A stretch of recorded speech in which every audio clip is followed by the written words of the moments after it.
will, let's go ahead and open with a word of prayer. Creator God, this is those moments when we get to lean in and listen to one another and listen to you. And God, I just am so grateful for every person who is here and for what they mean to this group of believers. And God, I just want to ask you to open our ears so that we hear. And God, I want to thank you ahead of time for the provisions that you continue to bestow upon this church. In all of your many names, we pray. Amen and amen. Today, I want to let you know we have a couple of guests that are with us today. I want to introduce you to, if you will please stand up. This is Aaron and Kevin, and they are here from the Mangrove School, okay? You can go ahead and sit down. I'm going to do a presentation, and at the end of that, we can do questions because I'm hoping that I'm going to answer your questions, okay? Does that sound good? So if you need to write it down, there's pens in the back of the chairs. If you need to write one down, let me know. So the Mangrove School is an amazing outdoor school. It's all outdoors. And many of you probably have noticed there's some little yellow flags over here on the property. They actually reached out to us quite some time back, right? And said, we're interested in looking at your property to see if maybe we could use it for our school. And we were like, okay, well, come on and meet us. And so we met out in the courtyard, and our neighbor welcomed them with and it's a great first impression.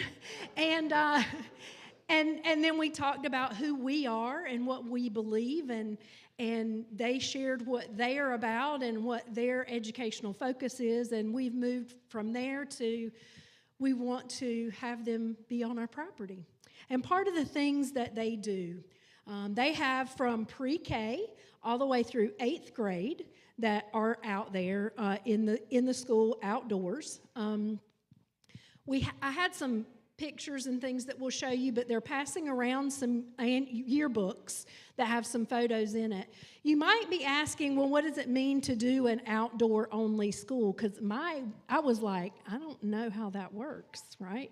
So it really is. They have, similar to the tent we have outdoors, usually covering our courtyard, they right now are utilizing tents like that. And those are their classroom spaces along with all of the other spaces around there. So maybe the first graders in first through third grade wants to go and do something about trees, and they go hang out and look at trees and bark and all the things about trees. That's all I know, leaves. But really learn. And their mission really is about making sure that kids learn, even from an indigenous space, what does land mean? What does our ecological footprint need to be?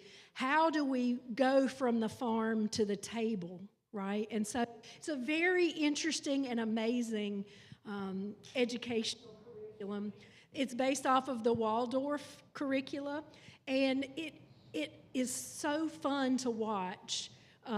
Like even in the pictures, the little things that they're doing to create new things out of the earth and what they find. So it's really amazing. They do have a great program on Fridays called Forest Fridays, which means they go somewhere, typically in the area, and they do a special something that they do to learn about the area. So perhaps it may not be the forest always. Maybe it's the shore sometimes. Yeah, go out to the shore and learn something about the ecology of that area, or maybe it's to visit a farm, all of those things, and that happens on Friday. So primarily their school days are 8:30, is that right? 8:30 to 2:30, is that right?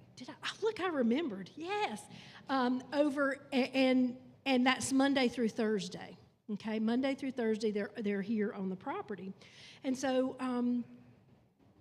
they do have some kids that are part-time, some that are full-time in this, and with I call them the littles, the youngest group. They have a little bit more containment with them than they do the older kids for obvious reasons. We don't want the littles to wander out and go into a place where it might be dangerous for them. But they also have to have with the littles a little bit more understanding of how they deal with heat. And what I've learned is that, I did not know this, they do not handle and process heat as well as older kids. So they need a little bit of extra time to come inside and reset themselves, get a little cooler, and then maybe go back outside. So that's something I've learned just from our little bit of interaction so far. What I do know about, thank you. What I do know about this school is that they really believe in creation and what creation has to teach all of us. And I think that is pretty dang amazing. I don't know about you. I wish I had had somebody who taught me about that stuff when I was younger. If you will go to the slide, Mari, that has the photos on it. These are just some photos that I snagged. We've got, kids working in the tents, at their desks, doing things, playing in the dirt. These are the type of structures that they have and that they will have. Their longer-term goal is to have some more semi-permanent structures, like perhaps a teepee that would stay there, or some sort of a hut thing that would be much more aesthetically pleasing. It would be something the kids actually build and help with. But some of those longer term plans are those. So I wanted to share with you what we know and why we believe this is so important. The board's talked about this quite a bit, and we have. We had our common ethos really is what brought us together, which is we believe in the land, in use of the land, and in educating kids about it. I mean, I can say we all can agree with that. I don't think there's a person in this room who can say, nope, we don't want to do that. So that was the first thing, right? And then the second thing that we realized was we could create an amazing partnership. I believe this partnership is something that can revitalize this congregation in a way that nothing else can.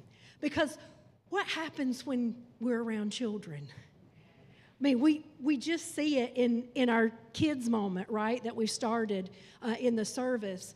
But I believe that it's amazing because they want to partner with us and let us be a part of the educational process.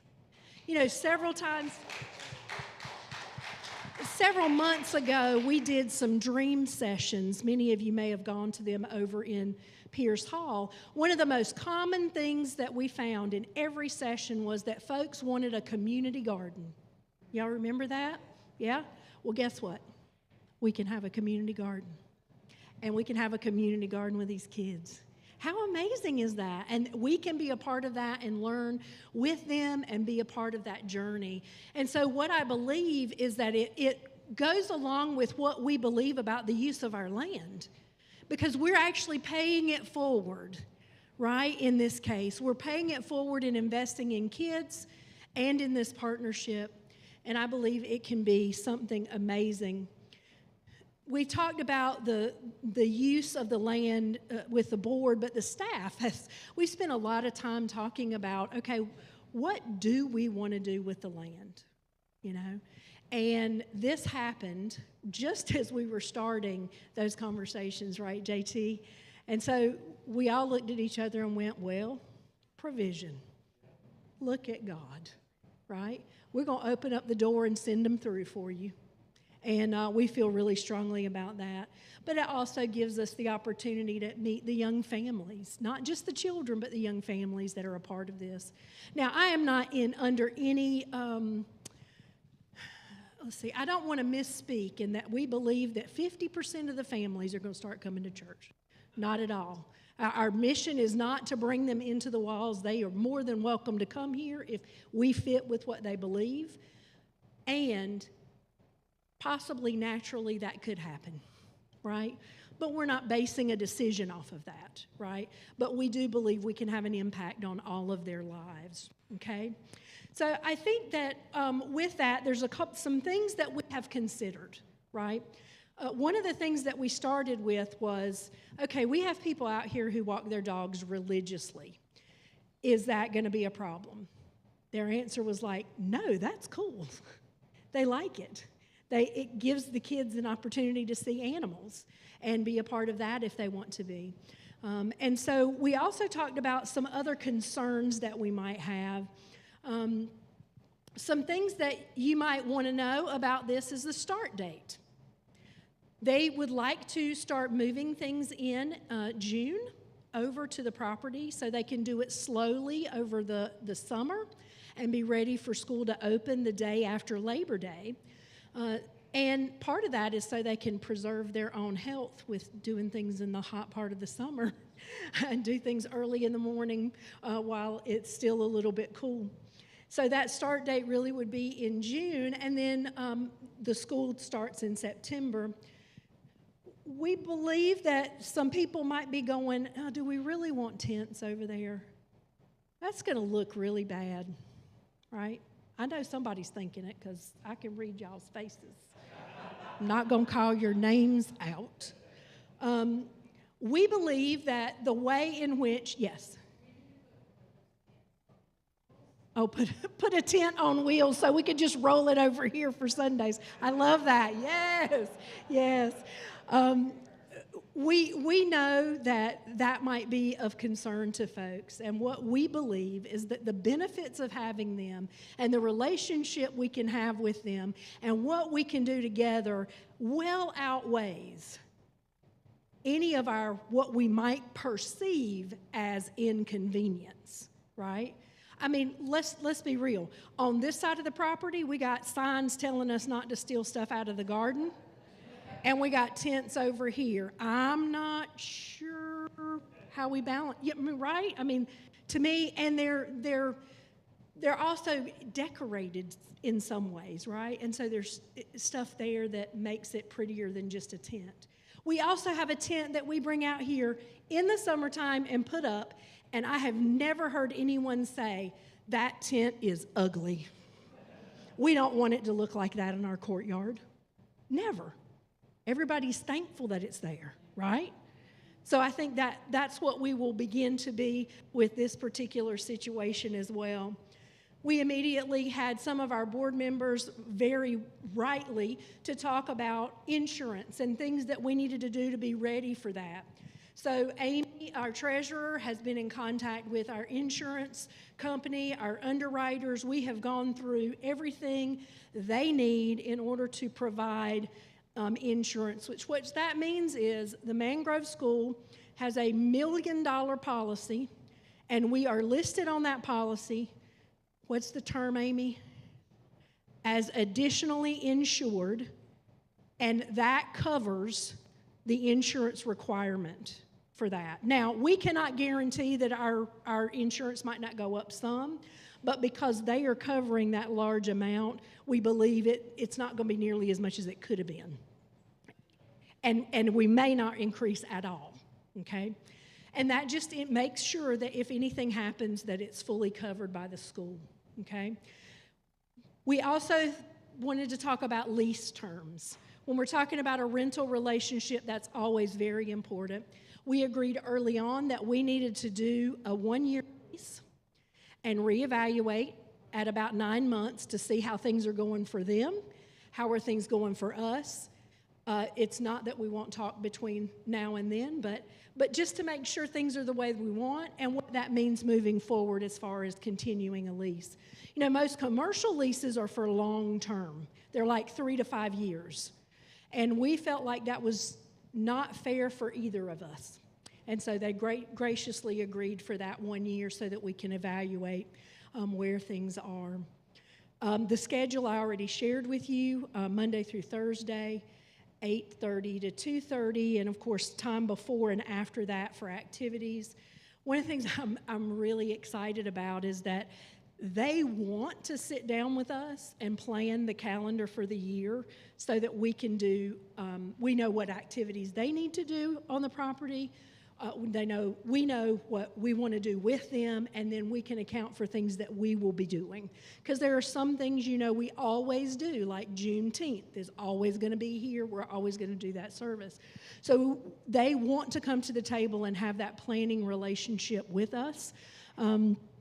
And I think that is a really important thing. They also have agreed, and it is in the lease terms, that if we need to use the land or the buildings for any reason that could interfere with anything that they're doing, they are willing to do that. And they understand that we can't plan ahead for a memorial service, right? So that might mean, hey, Aaron, we got somebody that needs a memorial service on Thursday. It's going to start at 2, so, right?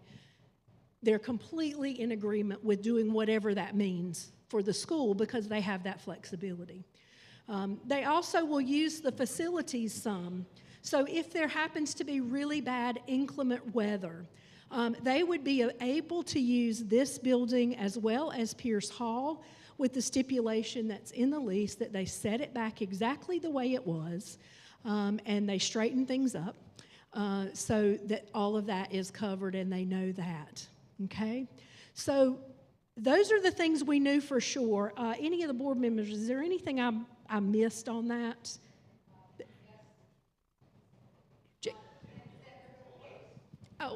That they're paying rent. Yes, I think important that they're paying rent. Yes, they are pay rent. So absolutely, it is an income stream. For us, it's a different income stream than what we are typically used to, and it's consistent. So we feel like this is an amazing opportunity for us to have such a wonderful impact on these children's lives and our own, okay? Is there anything y'all want to say that I've missed? Or they've done everything they need to do with the county permitting. Having inspections done, all of those things they are doing, and all of that is at their expense. We're not paying for any of that. And so we have one more thing to get, is that right, around the tent setup. And once that happens, then they would be able to come in and actually start moving in June. All right, so questions? Yes, hold on. Alice, a question from Mike online. What about when storms happen and the tents? Yeah, we covered that. I'm sorry, I forgot that part. They actually take the tents down at a certain percent of wind or certain mile per hour wind. They either bring them down like they do with our tent out here and take the top off, or if it's going to be completely severe, then they would completely disassemble if they needed to. And that is 100% on them at their expense. We bear nothing for that, or for storage for that. Okay? The prospective buyers for the parcel to the north over there is still working with Manatee County, I think. That is correct. Okay. Yes, they have a mediation scheduled. Okay, they're aware of that, obviously. Yes, they are. Okay, yep. very good. We let them know that and talk to them about that schedule and have been keeping them up to date on what that means. It is a part of the lease, yes. Mm-hmm. I mean, it sounds really cool. My question only for you is like, how do the kids do like math and reading and stuff like that?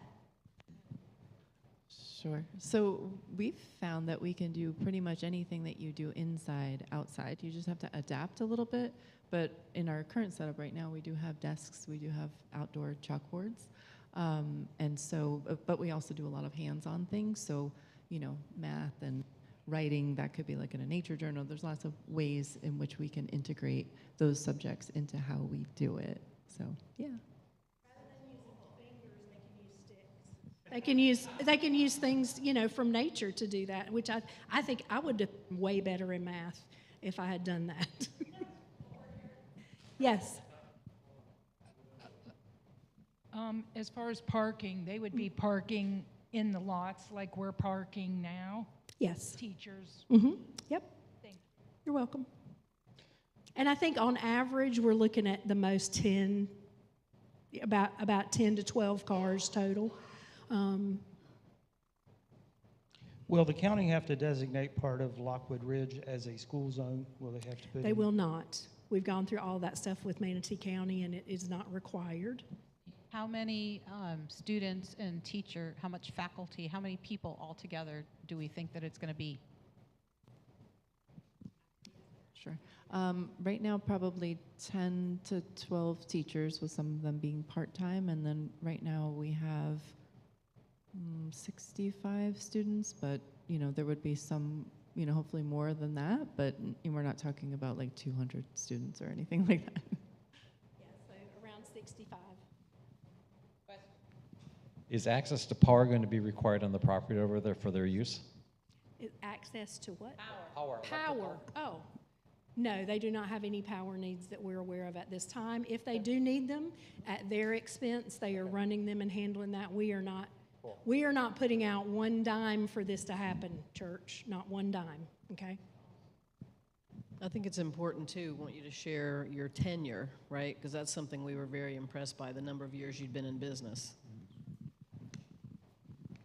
Yeah, so we started in 2001. We started as just a play group, and then they added a kindergarten, and then added a first grade, and so on. So it's been, you know, slowly but surely growing into what it is now with the full and the part-time and through 8th grade and different things like that. But yeah, so we've been around and in, you know, locally in Sarasota since 2001. We have one in the back here. I want to make sure.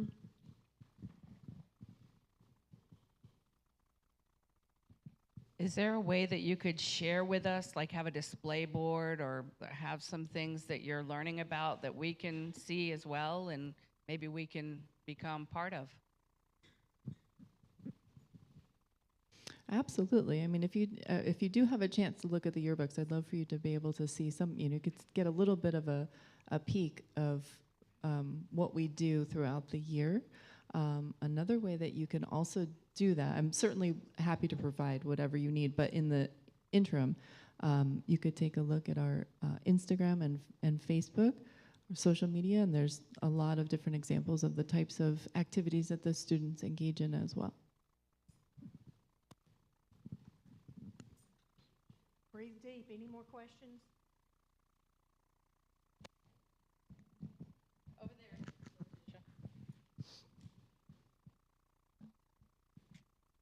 How do you plan on addressing our neighbor?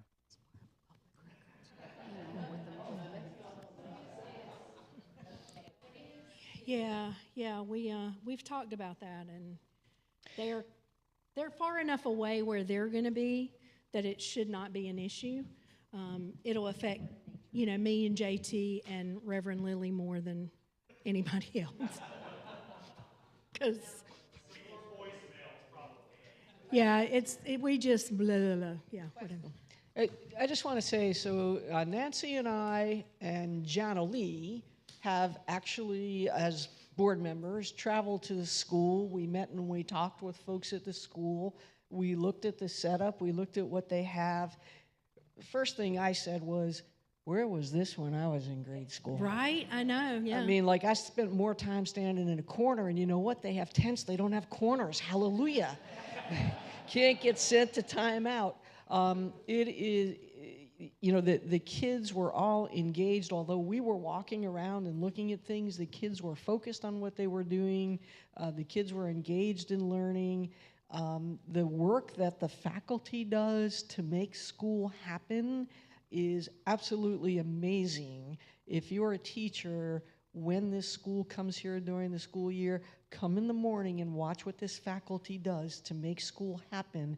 They are so invested in the lives of their children, the learning aspect of the lives of their children, that you will be amazed. You will all wonder why you did not have this education when you were in your grade school years.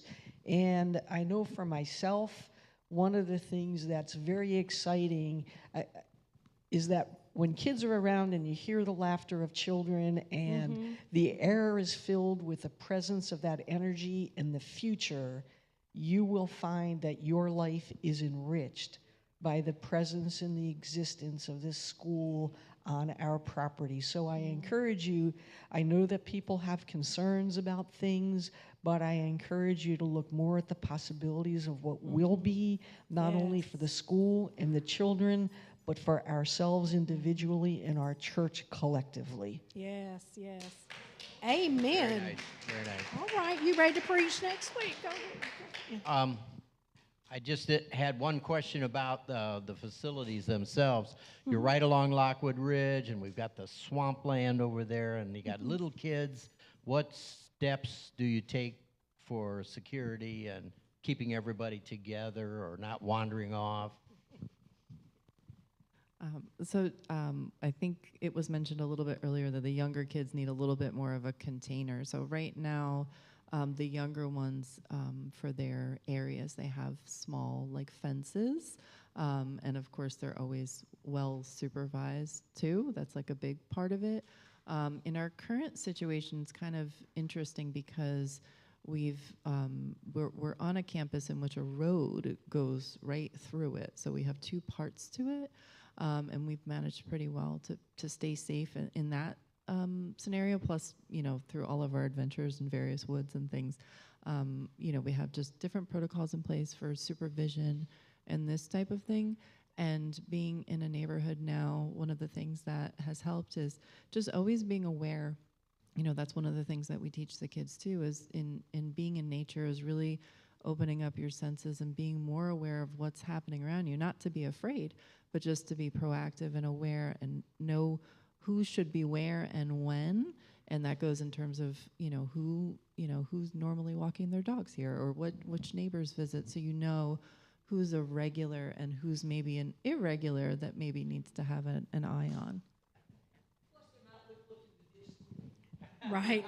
Yeah, they're not looking to ditch. That's a good one. And we do the same with our dog walkers. Like, we know who's supposed to be here, and if we have somebody new, we're like, oh, I should go meet them. Yeah, so, yes.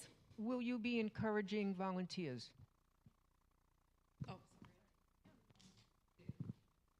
Yeah, absolutely. We always love to have volunteers for sure. We have a lot going on, and having volunteers is amazing. I think we specifically also spoke about the garden in terms of that too. This is kind of a silly question, but I'm thinking of bathroom breaks. If you've ever walked out there, it's a long walk from there to our bathrooms. And I know sometimes 5-year-olds don't tell you until right then that they need to go. So do you do like potty break times and stuff like that? Okay, Yes, thanks. they have alternate solutions for bathroom facilities if required. I mean, they're nature people, so they know how to do the nature thing. I do not. That's why I do not camp. Okay. That's why I don't camp. I cannot. So my question was related to volunteer, but I wanted to kind of expand on that. Like, you have to have fingerprints and everything for public school. Is that the same requirement, and that process will be talked about when that time comes? Okay, cool. Thank you. Rental, what's the rental terms? I mean, have you guys discussed a price or? We have, yes, we have. So what we're doing is for June, July, and August, we're scaling up for them because they're still paying where they are, and then we have the final amount that happens. So let me get this right: $1,500 for June, is that right? $2,000 for July, $2,500 for August, and beginning September forward, it's $3,500 a month. Okay, we have it online. I have a question. Okay, sorry, Susan. That's okay. Everybody kept missing me. Are they going to have the same address we have as far as mail coming into our mailbox, a shared mailbox, or any deliveries? Yeah, I mean, deliveries I don't think will be an issue for us in the office, but I don't know what. That's a good question. I'm not sure. Typically what we've had is had our own mailbox, same address. That's what they have currently, so same address, different mailbox. Question online was, let me just look at my chat. Who is going to pay for water?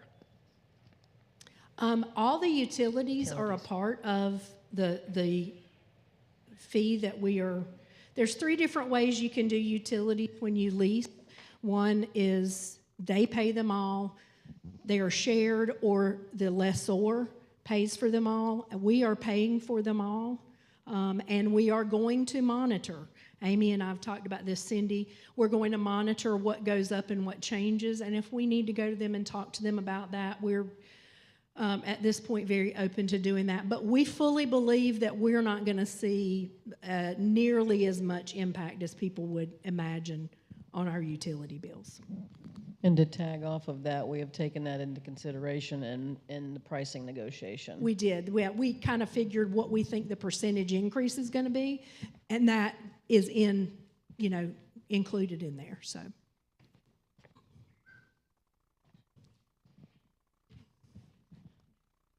The Mangrove School was started, it looks like, in 1921. How was your funding? 2021, I'm sorry. 2021. That's just the yearbook. Oh, okay.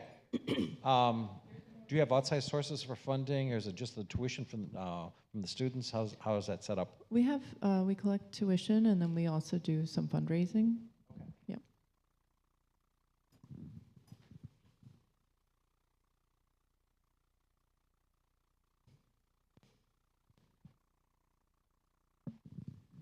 One of the things that we talked about when we visited the school was that they were talking about having some modular units for storage. And so Cindy and I thought, but in talking to them, to Aaron and Kevin, they talked about that the modular units would have murals on them that the children would paint, and so that they would be aesthetically pleasing.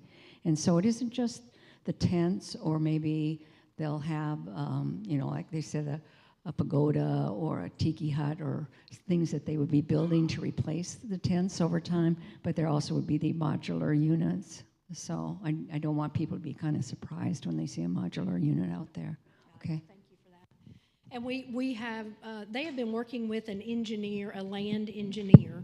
I'm telling you, they have covered every base and plenty that I didn't know were out there to look at how it's best to set this up along that line over there. So we put flags out, not that that's final, but just so that we would have an idea of spacing, like how big is a tent, how big is, they have a couple sizes of tents they use, how big is a modular. So that's what those are for. It's not the final placing for sure. They're working with a professional for that.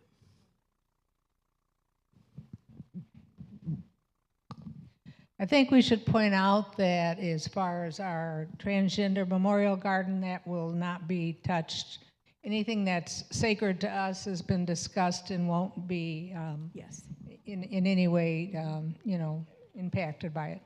Yes, thank you for that, Jana Lee. Absolutely. I'm just going to make a comment. I think this is really exciting. I mean, we have this beautiful land and kids. It just checks so many boxes. We have a Waldorf school. Mari and I are up from Ithaca, New York, and there's a Waldorf program there, and I can tell you it's phenomenal. And I agree with what Cindy said. It's just like, oh, this is the school I wish I could have had access to. Yeah. We have any more questions? Oh, Joy. I don't really have a question. I just want to say I look forward to seeing this happen, and welcome. All right.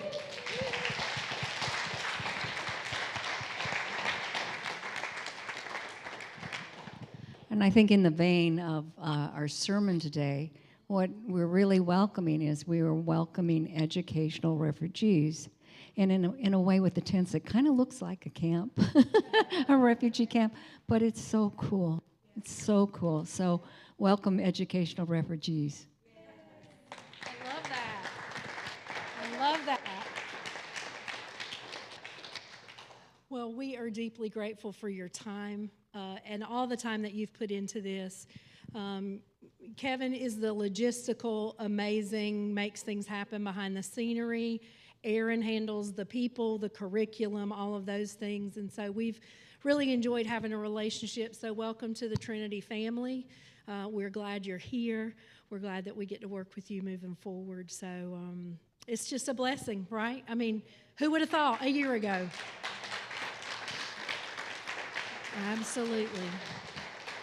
So we have a surprise provision I wanted to share with you all. Are you ready? Buckle up. Nope. Wait. Not yet. I'll tell you when to take it.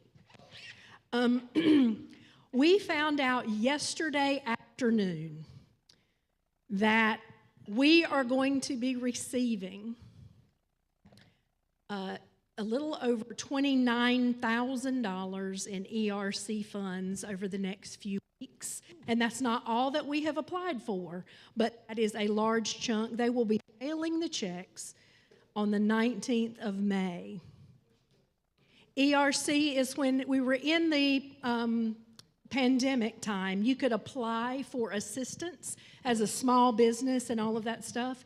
And so I just want y'all to just bear with me for just a second about provision. How much of a deficit did we approve for the budget? Anybody remember? 30,000. $30,000.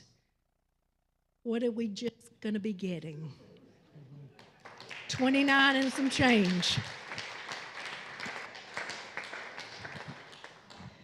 And it's the employee retention credit is what ERC actually stands thank for. you. Yeah, because we and some retained people- employees during that time Exactly. and didn't let them go. So you're getting rewarded for that, basically. And Yes. some people call it ERTC, Employee Retention Tax Credit. But we're also, can I say the additional amount, Collis? Can I say the full amount? Yeah. Yeah, because it looks like we're approved for $52,000 totally. Look at that. Look at that. I mean, just like Cheryl tells me, you just say thank you before you do anything, and it's going to happen, right? We said thank you before we approved that budget, and look at what's happening. I just cannot believe. It was amazing. We were all calling each other, shouting and excited yesterday on the phone. And I don't know if Barb Crabtree, are we online or no? We are. I don't know if I don't Barb's know if she's on or not. not, but we need to give a round of applause and a hallelujah to Absolutely. all the work that Barb Crabtree did for us to get this money.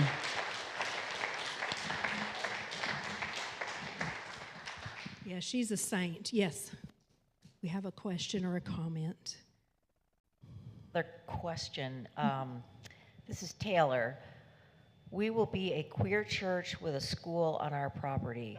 That is an awesome act of resistance to our governor. Look at that. Look at that. Look at that. Yeah. Yes, yes. Yes. Wow. How's it feel? You feel pretty good? All right now. I like it when that happens. We have one more thing that I want to share with you. Yeah. I can, okay, yeah.